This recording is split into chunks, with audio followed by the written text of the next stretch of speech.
like a Hellcat.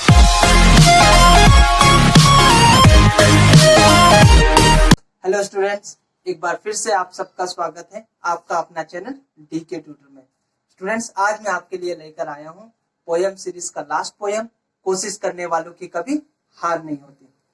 Dear students, video में आगे बढ़ने से पहले मेरे इस वीडियो को लाइक कर देना और साथ ही साथ मेरे चैनल को सब्सक्राइब करके बेल आइकन को प्रेस कर देना ताकि आने वाले सारे वीडियोस की अपडेट आपको मिलती रहे। इस कविता के कवि का नाम है सोहनलाल द्विवेदी और उन्होंने इस कविता के माध्यम से मानव को संदेश दिया है कि हमें हमेशा प्रयत्नशील रहना चाहिए और आने वाली बाधाओं का मुकाबला करना चाहिए ताकि हम आगे निरंतर बढ़ते रहें।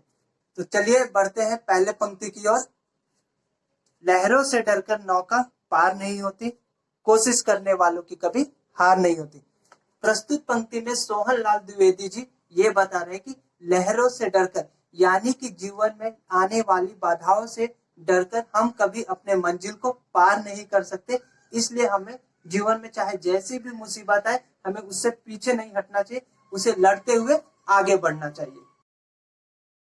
नन्ही चींटी जब दाना लेकर चलती है, चढ़ती दीवारों पर 100 बार फिसलती है। इस पंक्ति में कवि ने ये बताया कि जब एक छोटी सी चींटी जब अपने भोजन को, अपने अन्न को लेकर दीवारों पर या किसी भी ऊंचाई पर चढ़ती है तो चढ़ते समय वो बार बार नीचे फिसलती है।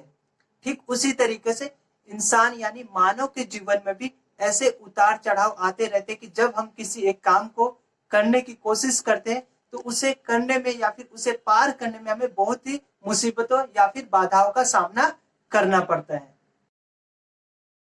मन का विश्वास रगों में साहस भरता है, चढ़कर गिरना, गिरकर चढ़ना ना अखरता है। इस पंक्ति में कवि ये बता रहे हैं कि जिस तरीके से चींटी बार बार चढ़ करके फिसलती है, फिर कोशिश करती है और अंत में एक ना एक समय ऐसा आता है जब वो अपने मंजिल तक पहुंच जाती है। ठीक उसी तरीके से मनुष्य के जीवन में आने वाली बाधाओं को जब हम बार बार प्रयास करते रहते हैं तो एक समय ऐसा आता है जब हम अपनी मंजिल को पा ही लेते हैं। आखिर उसकी मेहनत बेकार नहीं होती, कोशिश करने वालों की कभी हार नहीं होती। इस पंक्ति में कवि ये कहते हैं कि जिस प्रकार चींटी बार बार प्रयत्न करके, बार बार प्रयास करके अपने मंजिल तक पहुंच जाती है, अपने भोजन को अपने बच्चों तक पहुंचा देती है या अपने परिवार तक पहुंचा देती है और उनका पालन पोषण करती है, ठीक उसी प्रकार मनुष्य भी जो है अपने एक मुकाम पे जब निकलता है तो अनेक बाधाओं को पार करते हुए एक ना एक समय वहां तक पहुंच ही जाता है। डुबकिया सिंधु में गोताखोर लगाता है, जा जाकर खाली हाथ लौट कर आता है। इस पंक्ति में कवि ये बता रहे हैं कि जिस प्रकार गोताखोर गहरे पानी में जाकर के मोतियों को ढूंढते हैं लेकिन बार बार मेहनत करने के बावजूद भी उनके हाथ विफलता लगती है, ठीक उसी प्रकार से जब मनुष्य अपने जीवन में किसी मंजिल को पाने की कोशिश में बार बार प्रयत्न करता है फिर भी उसको कई बार विफलताओं का सामना करना पड़ता है। मिलते नहीं सहज ही मोती गहरे पानी में, बढ़ता दुगना उत्साह इसी हैरानी में। इस पंक्ति में कवि ये बता रहे हैं कि भले ही आसानी से एक तैराक को मोती नहीं मिलते गहरे पानी में, लेकिन इसी हैरानी में, इसी परेशानी में उनका उत्साह दुगना होते जाता है। ठीक उसी प्रकार जब हम किसी मंजिल को पाने की कोशिश में बार बार मेहनत करते जाते हैं लेकिन जब हमारे हाथ में सफलता नहीं मिलती तो हम कभी निराश नहीं होते, हम हमेशा हैरानी होकर के उसके लिए और प्रयास करते जाते हैं, हमारा उत्साह और बढ़ते जाता है उस चीज को पाने में। असफलता एक चुनौती है, इसे स्वीकार करो, क्या कमी रह गई देखो और सुधार करो। जब तक ना सफल हो निचैन को त्यागो तुम, संघर्ष का मैदान छोड़कर मत भागो तुम। कुछ किए बिना ही जय जयकार नहीं होती, कोशिश करने वालों की कभी हार नहीं होती। कविता की अंतिम पंक्तियों की व्याख्या करते हुए सोहनलाल द्विवेदी जी ये बता रहे हैं कि प्रत्येक मनुष्य के जीवन में असफलता यानी कि नाकामयाबी जो है कभी ना कभी आती ही रहती है, लेकिन कभी ये बता रहे हैं हमें कि हमें इससे निराश ना होकर के अपनी असफलता को एक चुनौती समझ करके स्वीकार करना चाहिए और साथ ही साथ हमें ये भी बता रहे हैं कि उस नाकामयाबी के पीछे क्या कमी है, उस कमी को हमें जानना चाहिए, उसे ढूंढना चाहिए और उसे पूरा करने की कोशिश करना चाहिए। भले हमारे जो नाकामयाबी है उसको पूरा करने में हमें बहुत मेहनत करना पड़ सकता है, कई संघर्ष करना पड़ता है। तो उस संघर्ष को करते हुए आगे की ओर बढ़ना चाहिए और हमें कभी भी उस संघर्ष की लड़ाई को या फिर संघर्ष के मैदान को छोड़ करके बाहर या पीछे नहीं हटना चाहिए।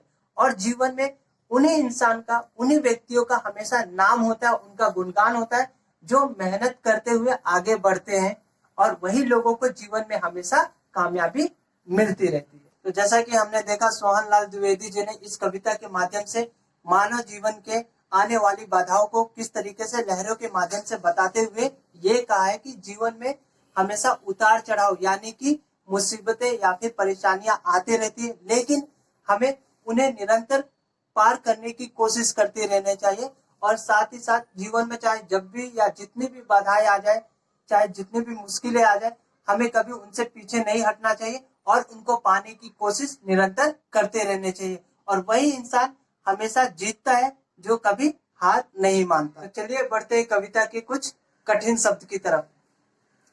लहर यानी तरंग, नौका यानी नाव, पर यानी मंजिल तक पहुंचना, कोशिश यानी प्रयत्न, नन्ही यानी छोटी सी या छोटा सा, दाना यानी अन्न या भोजन, हार यानी पराजय, दीवार यानी भीति, फिसलना यानी गिरना या लड़खड़ाना, मन यानी दिमाग या विचार, विश्वास यानी भरोसा या यकीन, रग यानी नस, साहस यानी हिम्मत, अखरता यानी बुरा लगना, आखिर यानी अंत में, मेहनत यानी परिश्रम, बेकार यानी व्यर्थ, डुबकियां यानी पानी के भीतर जाना, गोताखोर यानी तैराक या तैरने वाला, खाली हाथ यानी बिना कुछ पाए, लौट कर आना यानी वापस आना, सहज यानी आसानी से, गहरा यानी गहराई, उत्साह यानी जोश या उमंग, हैरानी यानी घबराहट, चुनौती यानी ललकार या बुलावा, स्वीकार करना यानी अपनाना, कमी यानी अभाव, सुधार करना यानी अच्छा करना, नींद यानी विश्राम या निंद्रा या आराम करना, चैन यानी शांति या आराम, संघर्ष यानी टकराव या परिश्रम, भागना यानी पीछे हटना या हार मान लेना, जय जयकार यानी प्रोत्साहन या वाहवाही करना। आज की इस वीडियो में हमने डिस्कस किया कोशिश करने वालों की कभी हार नहीं होती पोएम के एक्सप्लेनेशन और साथ ही साथ उसके कुछ हार्ड वर्ड्स को। और आज के इसी वीडियो के साथ हमारा पोएम का सीरीज यही में एंड होता है। और स्टूडेंट्स, अगर आपको पोएम से रिलेटेड कोई भी अगर डाउट हो तो आप मुझे इंस्टाग्राम में आकर पूछ सकते हैं, जिसका आईडी मैंने अपने डिस्क्रिप्शन में मेंशन किया हुआ है। और अब मिलते हैं नेक्स्ट वीडियो में लेसन सीरीज के फर्स्ट चैप्टर के साथ, जिसका नाम है कश्मीरी सेब।